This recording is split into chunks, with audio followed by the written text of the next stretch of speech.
மகா பிரஜாபதீப கௌதமி தேவியின் கதையை அடிப்படையாக கொண்டு கௌதம புத்த மாதா திரைப்படம் தயாரிக்கப்பட்டுள்ளது. இந்த திரைப்படத்தை பேராசிரியர் சுனில் ஆரியரத்ன இயக்கியுள்ளார். சுமதி யூனிவர்சல் சார்பில் திலங்கு சுமதி பால தயாரித்துள்ள திரைப்படத்திற்கு கலாநிதி ரோஹண வீரசிங்க இசையமைத்துள்ளார். திரைப்படத்தை சன்ன தேசப்பிரிய ஒளிப்பதிவு செய்துள்ளார்.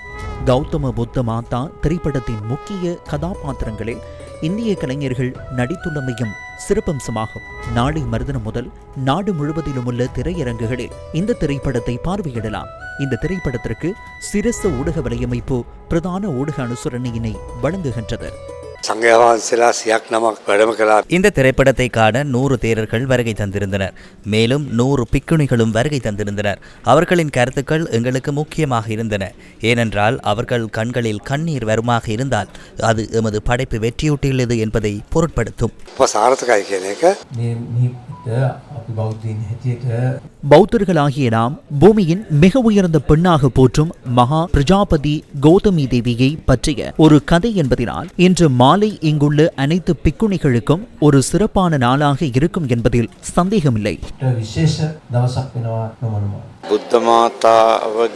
புத்த மாதாவின் கதாபாத்திரத்தில் உள்ள சிறப்பம்சங்களை மிகவும் ஆக்கபூர்வமாக வெளிப்படுத்திய மிகவும் பெருமதியான படைப்பாக இதனை நான் காண்கின்றேன்.